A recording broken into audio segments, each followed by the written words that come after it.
Voilà, l'avion, une solution pour ne pas se noyer dans la Méditerranée, c'est le titre du flyer qui était distribué pour inviter pour aujourd'hui. Moi, je pense que l'avion, effectivement, c'est un moyen, mais la question nous discutons ici des aéroports, avec toute l'importance que ça pour les personnes directement concernées qui se voient refuser l'envol, par exemple vers la Suisse, d'un aéroport d'ailleurs, est une question assez marginale. Je dis important pour les personnes concernées, mais marginale dans l'ensemble de la problématique d'asile que nous avons actuellement dans les flux de requérants d'asile, de réfugiés et de migrants. Et je crois que c'est important d'avoir ça dans la tête si nous discutons ce qu'on pourrait faire pour trouver des solutions au niveau des autorisations de décoller dans certains aéroports pour venir en Suisse.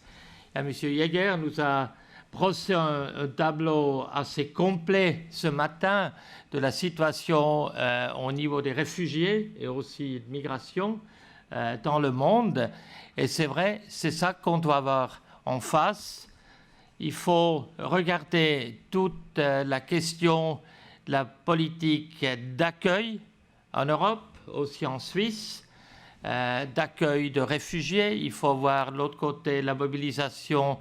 Oui, il y a la mobilisation exceptionnelle et généreuse, comme on a vu en Allemagne, comme on a vu en Autriche. La société civile s'est mobilisée d'une manière importante. L'autre côté, il y a les forces réac dans ces pays, jusqu'à des forces fascisantes, jusqu'à des forces fascistes qui se mobilisent aussi contre l'arrivée de ces réfugiés. Et c'est dans ce cadre-là, je crois qu'il faut voir qu'est-ce qu'on pourrait faire là. Je vais parler maintenant pas de la situation dans les aéroports suisses. Michel l'a fait, et il y a des praticiens ici qui connaissent ça très bien. Moi, je l'ai bien connu dans les années 90, quand j'étais conseiller juridique et social au Centre social protestant et pendant la crise des Balkans à l'Université populaire albanaise.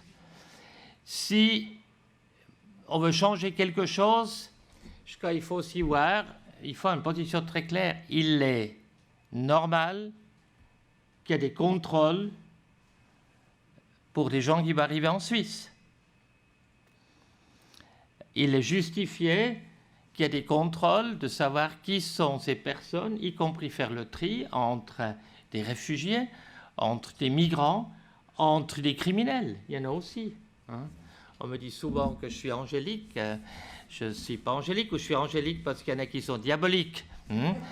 Mais il ne faut pas être aveugle. Au niveau international, tous les gens qui voyagent, il y a toutes sortes de personnes et le droit d'avoir un contrôle sur la personne qui débarque à l'aéroport de Genève ou Zurich. Je pense que c'est une histoire tout à fait justifiée de la part des autorités du pays. C'est même une protection parfois pour le pays même, c'est des fois même une protection pour certains réfugiés qui sont ici. Je ne vous dessine pas un tableau, mais ça existe. Donc, il faut voir un peu ce contexte et aussi voir le contexte qu'on est, selon comment on compte, on n'est pas d'accord entre ceux qui sont plongés dans la loi sur l'asile en Suisse, en comptant toutes les révisions partielles, y compris on est entre 15 et 18 révisions depuis 1980 en Suisse. Aucune loi en Suisse était aussi souvent révisée. Et avant tout, chaque fois qu'il y avait une révision, avant qu'on voyait les conséquences, qui étaient souvent néfastes, mais il y avait parfois quelques aspects positifs, avant qu'on pouvait vraiment analyser de ce qui se passait, il y avait des nouvelles revendications de durcissement de la loi sur l'asile. Et je crois que c'est la première fois dans cette nouvelle loi qui ne me plaît pas, mais qui a quelques aspects positifs, mais qui va entrer en vigueur que dans 2 ans et demi. Moi, j'ai dit dans le Parlement, je suis sûr, avant qu'il va entrer en vigueur, on va revendiquer une nouvelle révision de la loi sur l'asile, et ça va comme ça vraiment depuis le début des années 80. Et par ailleurs, le le référendum qui est lancé par l'UDC là-dessus. Référendum parce qu'il y a pour la première fois l'assistance juridique gratuite accordée aux requérants d'asile, mais c'est parallèle, une accélération de la procédure d'asile, et un sans l'autre serait inacceptable. Ça amènera à plus de situations bâclées. Mais il est aussi possible que le peuple, finalement, n'accepte pas cette révision quand on regarde certaines propagandes qui sont faites. Donc, on est dans ce contexte-là, et maintenant de voir comment on pouvait discuter sur les AOL, ou certains vont dire OLA, hein, quand on va parler de ça, du rôle qu'ils pouvaient jouer dans les aéroports. Et je n'ai pas de solution, je réfléchis à haute voix un petit peu avec vous. Il me semble l'action de ces agents dans les aéroports, dans les 3 qu'on nous a dit et expliqué, ou dans plus d'aéroports à l'avenir, est quasiment pas possible sans une réintroduction partielle à la demande d'asile des ambassades, ceux qui étaient refusés dans cette révision sur l'asile. Et au moins dans cet aspect particulier, j'ai essayé d'imaginer, jusqu'à ce qui serait important, qu'il y ait des témoignages précis de gardes frontières suisses qui sont AOL dans ces aéroports pour voir comment ça se passe exactement.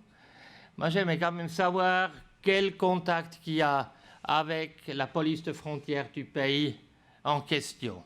Et entre camarades, on discute, entre camarades, on échange, on est un peu dans les mêmes métiers. J'aimerais bien savoir comment ça se passe. Et avant tout, ça serait très important de savoir ces 500 personnes qui finalement ont eu un refus de venir en Suisse, parce que j'additionne, oui, c'est 500, je crois, qui ont eu l'interdiction finalement de monter dans un avion à partir de ces 3 aéroports. Mais quelle était leur situation? Pour quelles raisons? Hein, donc, combien de personnes avaient des interdictions d'entrée en Suisse? Combien de personnes avaient des faux évidents? Combien de personnes étaient recherchées quelque part par un fichier de police internationale, pas du tout pour une question d'asile, etc.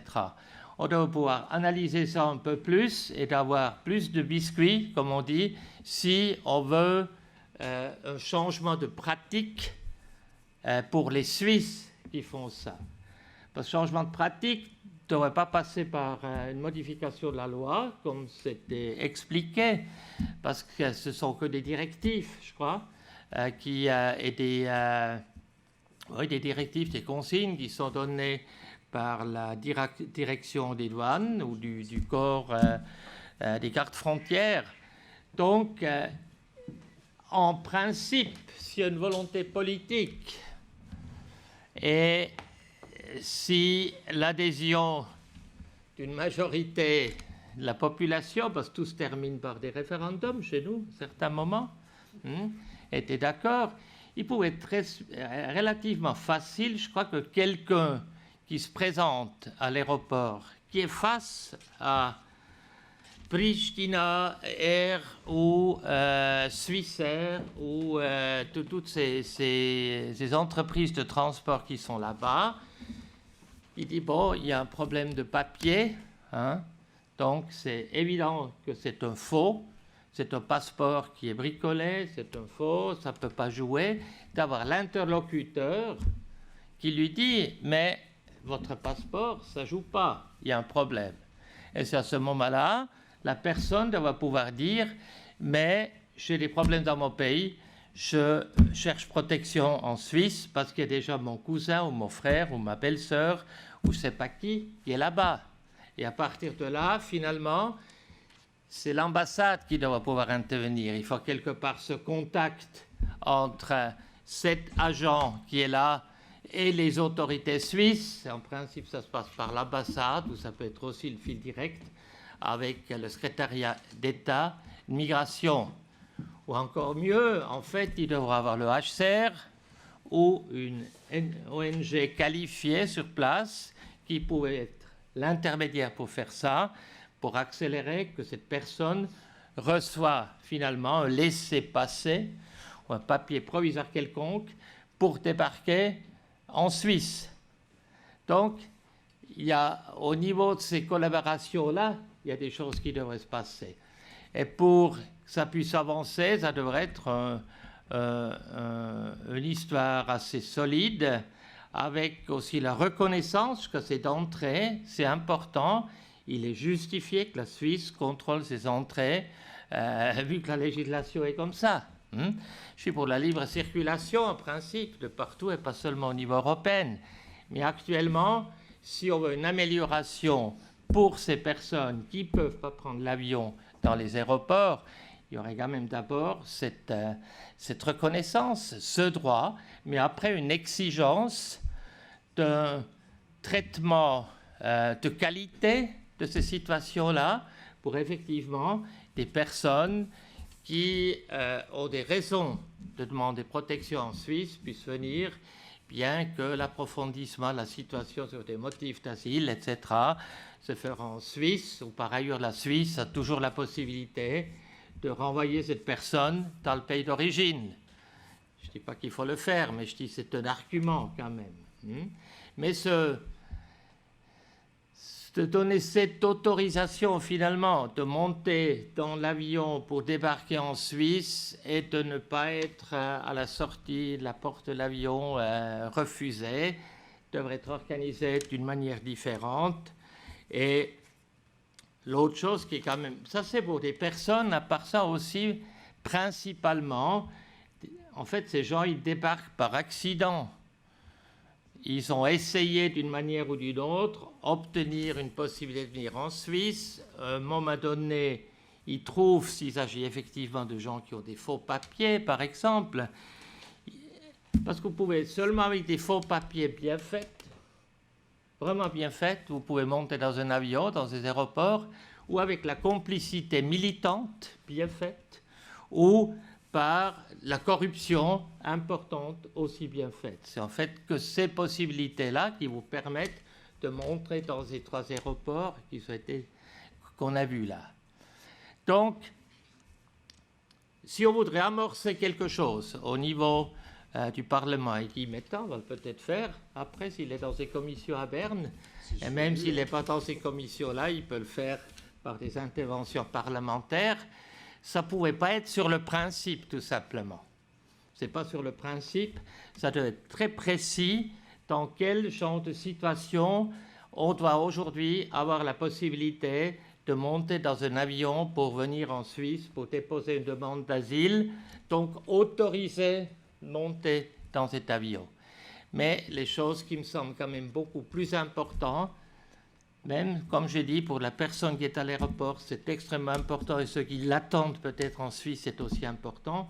Ce qui me semble beaucoup plus important actuellement, c'est qu'on ouvre des contingents, enfin, en collaboration avec le HCR, où on permet à des membres de famille qui demandent, si je prends les Syriens, si je prends d'autres qui attendent depuis fort longtemps une autorisation en Suisse, il y a des contingents qui s'étaient décidés, mais il n'y a que 85 personnes sont arrivés jusqu'à maintenant.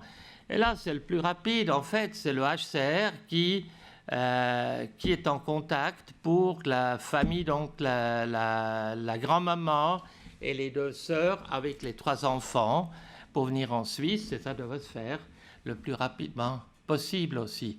Que ces gens, ils n'ont pas besoin de se mettre en route périlleuse ou en travers la Méditerranée ou ailleurs pour arriver ici. Et c'est par ailleurs, c'est pas cette grand-maman avec avec ses 2 filles et les petits-enfants qui pouvaient prendre l'avion dans un de ces pays.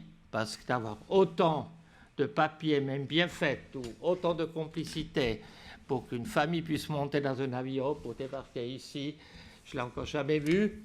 Ça serait certainement quasiment impossible.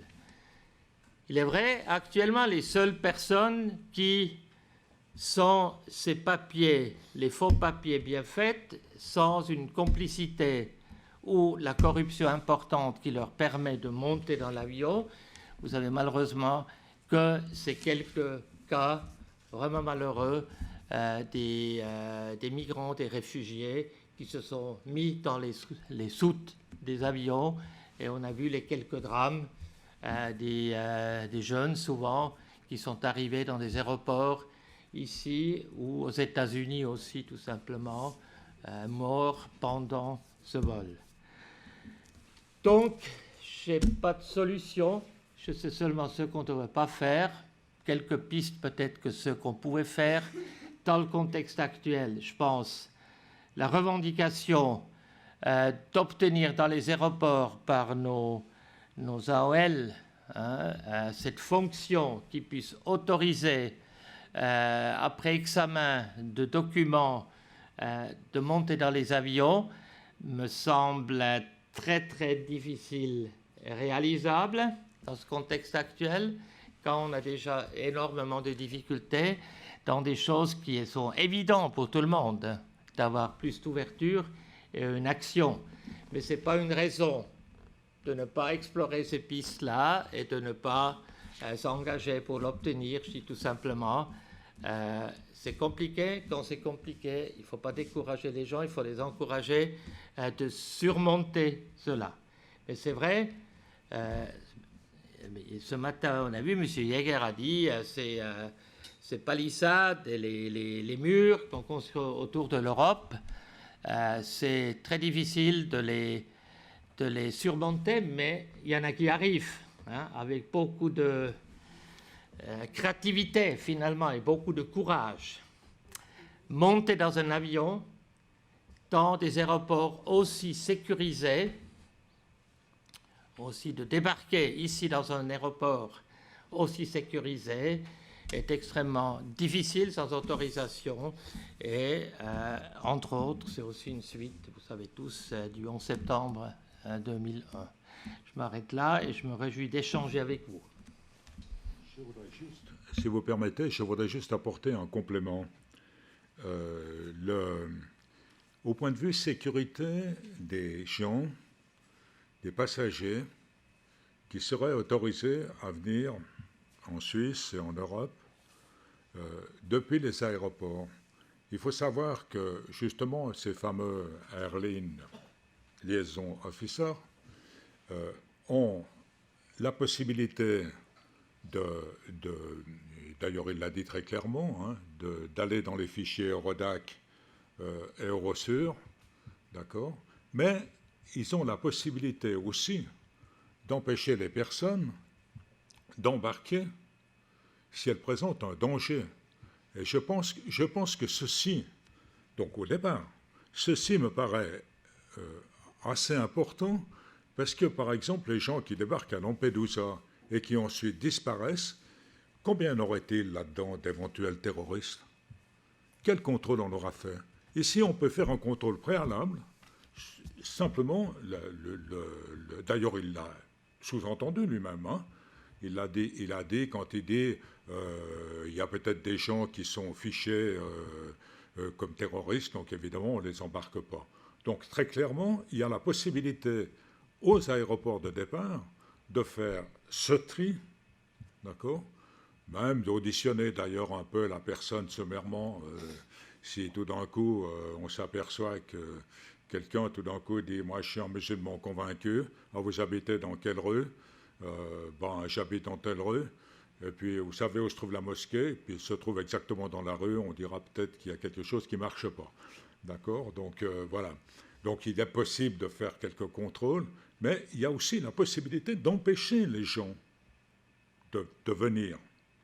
Donc ça me paraît quand même assez important comme argument, parce qu'on dit, oui, mais si on laisse rentrer tout le monde dans l'avion, on risque d'avoir un coup des tours jumelles ou je ne sais trop quoi. Non, il ne s'agit pas du tout de ça. Il s'agit bien d'un contrôle, qu'on ne fait d'ailleurs pas avec les passagers qui ont des documents de voyage. Donc il s'agit bien d'un contrôle préalable par lequel on pourrait éliminer les cas, entre guillemets, douteux. Et quand tu dis il y en a un certain nombre, 500, etc., on ne sait pas les motifs. Là-dedans, il y a peut-être 250 personnes qui avaient des documents falsifiés, mais peut-être des motifs sérieux de demander l'asile. Autre chose encore, qu'est-ce que je voulais dire là-dessus? ben voilà, ça m'a échappé. Donc voilà, là, pour l'autre chose, j'attendrai la prochaine intervention. Voilà. Je vous remercie. Moi, je pense qu'il faut... Petite réplique peut-être encore, Michel. D'accord. C'est ce que tu avances maintenant, donc d'empêcher des gens qui pouvaient être dangereux. Ça peut être aussi dangereux de ce que tu dis. Selon les aéroports où ces agents sont, et avec la police locale qui travaille, parce qu'il n'y a pas d'autre possibilité que de travailler avec cette police locale, je connais que l'aéroport de Pristina, je connais bien. Les deux autres, j'étais jamais. Mais donc la collaboration, ça signifie concrètement une collaboration policière entre la police de deux pays, avec des conséquences tout à fait différentes, qu'il faut aussi voir. Et c'est pas nécessairement, je trouve, oui, chez certains, ça pouvait être le beau argument pour faire passer les choses par la suite, mais ça dépend d'un accord sur la collaboration policière entre ces deux pays. Donc, c'est plus des agents de ce niveau-là qui vont être à cet endroit-là. C'est des équipes mixtes de police frontière qui travaillent ensemble. Et je vois déjà les volets suivantes qui vont se rajouter s'il y a une telle police. Ouais. Ça comme petite remarque. Alors, je vais juste peut-être répondre là. C'est clair que de toute façon, la personne qui a été pas autorisée à prendre l'avion, ben, qu'elle soit demandeur d'asile ou pas, ça revient au même avec la police locale. D'accord ? Maintenant, l'autre chose que je voulais vous dire, c'est que ce système-là de faux documents ou de corruption oblige les gens de passer par des voies très douteuses. On voit un commerce de faux documents, plus ou moins bien fait. Et aussi, j'ai parfois demandé, puisque j'avais l'occasion d'entendre les requérants d'asile, combien est-ce que ça avait coûté. J'ai quand même eu des chiffres assez faramineux, jusqu'à, par exemple, pour une famille, 50 000 francs. D'accord ? 50 000 francs pour avoir un faux passeport. Donc on a passé, là se développe aussi ce que tu disais, Marcus, des passeurs, mais aussi des escrocs. Et voilà. Alors qu'on arrivait avec des documents qui étaient parfois, bon, moi-même je pouvais savoir que c'était un faux document. Voilà. Mais puis alors si c'est de la corruption, on ne sait pas trop comment ça a marché, mais ça arrive souvent dans les discussions. Hein, voilà, il y a la personne, c'est quelquefois des bons Suisses d'ailleurs, il y a la personne qui m'a accompagné, d'accord, jusque-là, jusqu'à la zone internationale. Et puis ensuite, je voulais rentrer. Elle m'a laissé dans l'aéroport. Quelquefois, ce n'est pas dans l'aéroport où il voulait aller, encore en plus. Elle m'a laissé dans l'aéroport et puis elle a disparu. D'accord ? Ben, évidemment, si c'est en Suisse, il n'y a pas de difficulté. Si vous trouvez moyen de corrompre le garde frontière, la police au départ, éventuellement la compagnie d'aviation, ben, vous rentrez avec votre passeport et vous n'avez aucun problème. Voilà. Donc, assez souvent, on se trouvait dans ces situations-là. Les prix sont très élevés, quand même aussi. Ce n'est pas le simple billet aller-retour de Pristina à Genève qui doit, je pense, guère dépasser les 150 €. Bon. Merci. Je reprends les choses en cours. Juste peut-être pour poser une question, parce que là, l'impression, bon, je suis venu un petit peu en retard, mais j'ai l'impression que vous situez le problème à des niveaux assez techniques, ouais. C'est-à-dire contrôle de police, vérification d'identité, documents, faux documents ou pas, alors puisque toi, tu es politicien, en tout cas jusqu'à la fin de l'année, est-ce que le problème n'est pas plutôt politique à tout ça ? Parce que voilà, quoi, je veux bien, on peut faire des contrôles, tout ce qu'on veut, on peut dire que celui-là pourrait éventuellement arriver sous certaines conditions, on peut décrire, disons techniquement, alors qu'on voit bien que le problème est quand même assez politique. Bien sûr qu'il est politique, je ne sais pas si tu avais entendu le début de mon intervention. Ouais, non, donc, évidemment, c'est politique, il y a plein de choses qu'on peut faire, s'il y a une volonté politique, on trouve des majorités politiques, et si... La volonté politique n'est pas d'avoir une politique pour refuser le plus de gens possible, pour empêcher le plus de gens possible de venir en Suisse. c'est bien pour cette raison-là, la possibilité de déposer une demande d'asile dans les ambassades est refusée. Parce que c'est quand même si c'est difficile d'atteindre certaines ambassades, il y a quand même toute une série d'ambassades suisses où c'est possible, où ça évite à des gens de faire un parcours très périlleux. On a déposé pendant ce débat sur l'asile cet automne une nouvelle demande. Une deuxième était de dire que la Suisse doit être très active avec le HCR pour chercher des gens, là on parlait principalement de la Syrie, pour chercher des gens en Syrie même, dans certaines régions, ou en Liban, ou en Turquie, ou en Jordanie, ou ailleurs. Donc une politique plus active. Mais ça voulait nous dire c'était une porte supplémentaire ouverte pour qu'il y ait plus de réfugiés viennent chez nous. Il est évident, c'est tout d'abord une question politique, avec des forces politiques qui se renforcent dans notre pays, qui ont provoqué une contagion à d'autres partis politiques, sous prétexte de couper l'herbe sous le pied de l'UDC. On fait partiellement les mêmes politiques, et c'est ça qui, au niveau de l'immigration, au niveau de l'asile, fait que les portes sont assez fermées ou entrouvertes, où on les claque et les gens, ils se coincent les doigts dedans. Marcus ? Merci. Il se pose maintenant un problème un peu plus large.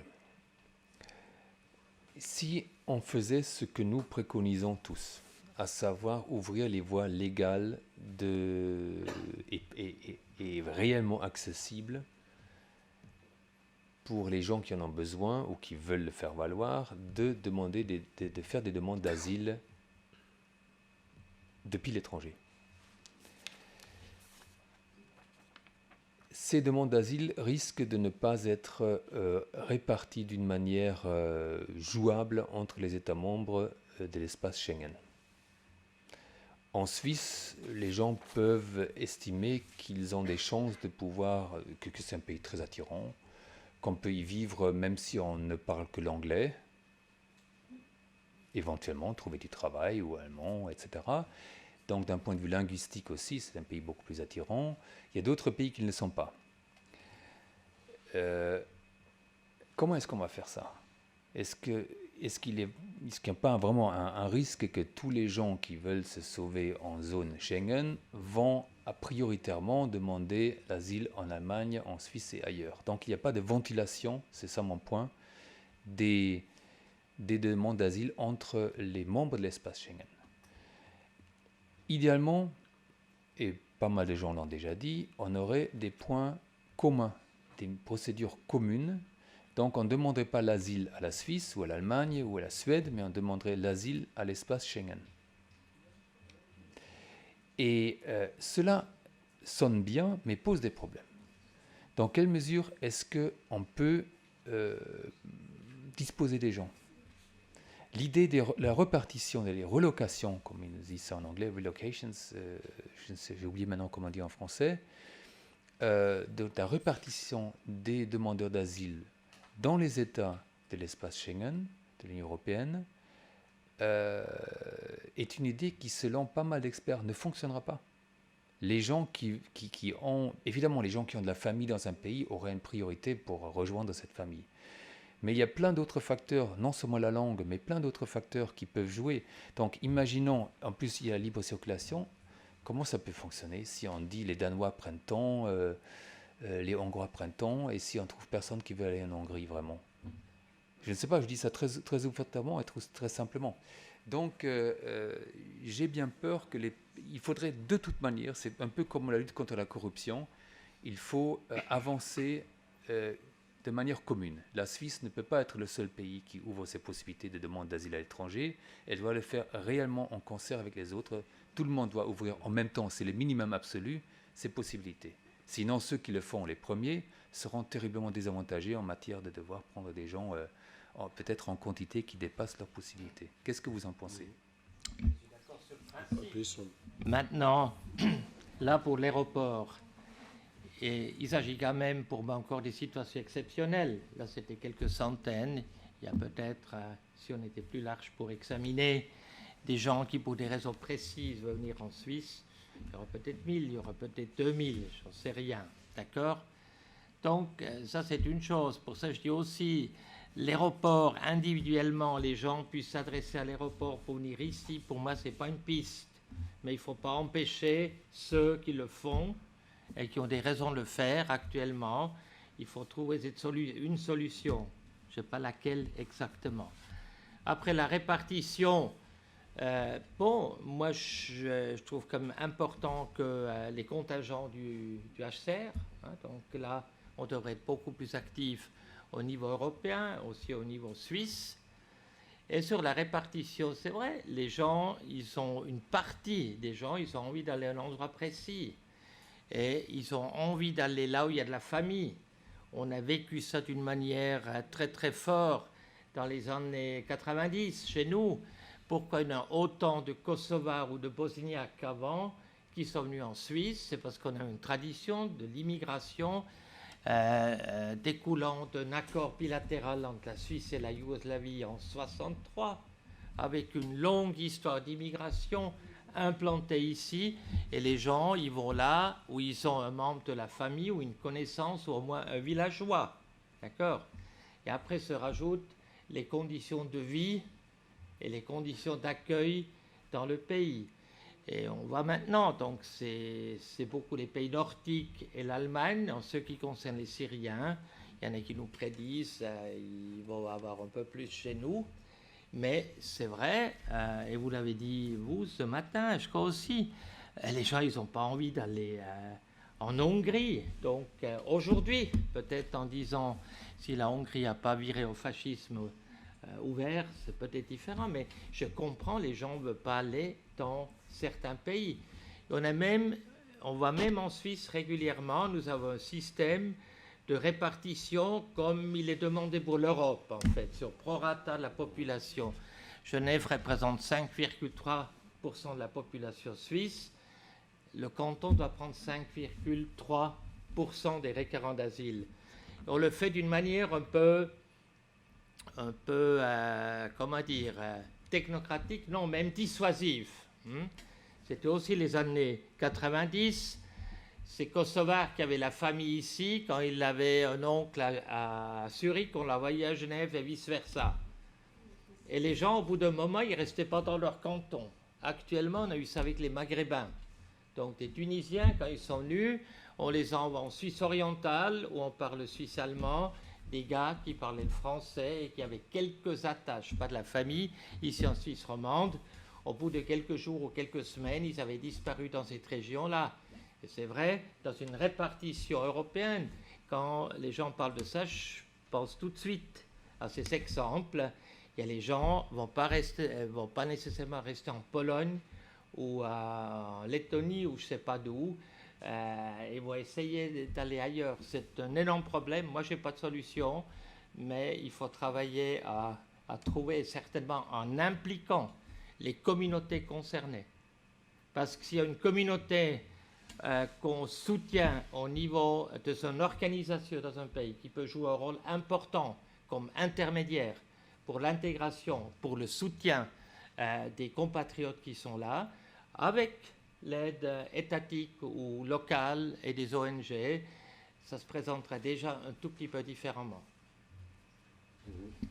Monsieur Ottet. Oui.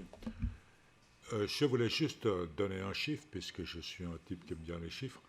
Et il faut savoir que les demandes d'asile aux aéroports représentent un peu moins de 1% de l'ensemble des demandes d'asile déposées en Suisse. Donc là, ouvrir des voies légales dans les aéroports, même si on en avait le double, ça ne ferait pas grand-chose. Il faut savoir que les gens passent par la frontière terrestre. C'est exceptionnel qu'ils passent par l'aéroport. Justement parce que probablement c'est difficile de passer par l'aéroport, mais ils passent en général par la frontière terrestre avec les aléas de la frontière terrestre. Voilà. Mais juste pour situer les choses, je pense que même si on doublait carrément le nombre de possibilités de venir en Suisse par l'aéroport, ça ne ferait pas grand-chose. au point de vue arrivée massive. Voilà. Merci pour cette précision. Je pense qu'il y a d'autres interventions, ou commentaires, ou critiques. Non? Oui. Il nous reste quand même encore un quart d'heure, si jamais, de possibilité de débat. Voilà, ça y est. Oui, je vous en prie. Voilà. Il faut appuyer sur le bouton qui est tout en bas. Milieu tout en bas. Voilà. Moi, j'ai une question à Anafé qui est intervenu avant. Est-ce que les avocats qui sont dans les aéroports ou dans les zones de rétention, est-ce que c'est gratuit ou est-ce que c'est payant? Oui, Madame Palom. Alors, il y a plusieurs situations. Pour ce qui est de la personne peut avoir soit un avocat choisi, soit un avocat commis d'office devant les différents juges, donc le juge des libertés de la détention et du tribunal administratif. Par contre, pour ce qui est, ce dont je vous parlais tout à l'heure, de l'accompagnement pour les entretiens OFPRA, notamment à la frontière, il n'y a pas d'aide juridictionnelle. Il n'y a pas. Non. Et il n'y a pas non plus de présence en zone d'attente permanente d'avocats. Il n'y a pas une permanence d'avocats gratuite pour donner des conseils juridiques en zone d'attente. Et c'est d'ailleurs une de nos revendications, en fait. Parce que les associations, selon nous, les associations ont un rôle complémentaire des avocats et on ne peut pas... nous, on n'intervient pas pour toutes les personnes parce qu'on n'a pas les moyens humains et financiers, alors qu'une permanence d'avocats gratuite au titre de l'aide juridictionnelle, pour nous, ce serait la solution en fait, pour permettre à toutes les personnes d'avoir une assistance juridique équivalente. Chez nous, c'est comme ça, pour la rétention. D'accord.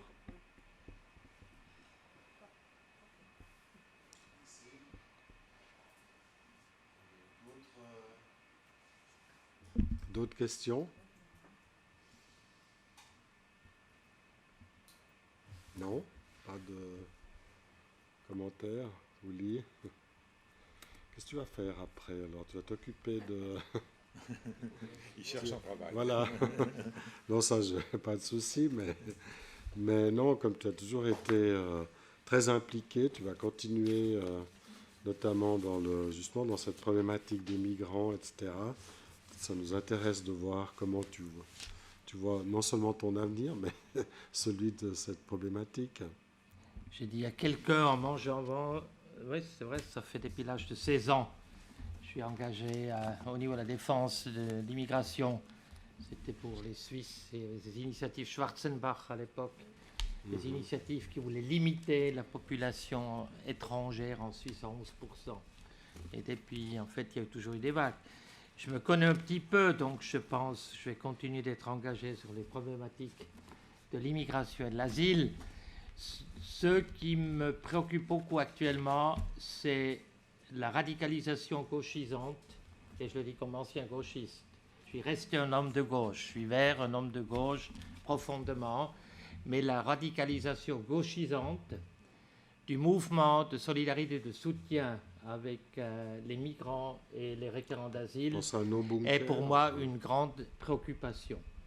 On a besoin de nouveau de faire, je le puis dire, dernièrement, une manifestation qui avait justement ce caractère-là.